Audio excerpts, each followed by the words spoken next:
мемлекеттік қызмет жүйесін электрондық форматта жетілдіру аясында және азаматтардың тегін кіруін қамтамасыз ету мақсатында мемлекеттік қызметті автоматтандыру және оңтайландыру жұмыстары жүргізілуде.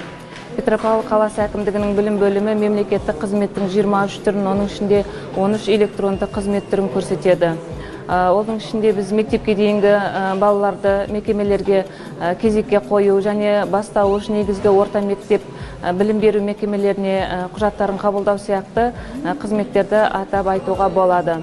Білім бөлімінде және білім беру мекемелерінде электронды қызметтерді электронды цифрлық қол қою арқылы немесе бір реттік пароль арқылы электронды қызметтерді алуға мүмкіндігі бар өзін-өзі қызмет ету бұрыштары ұйымдастырылған.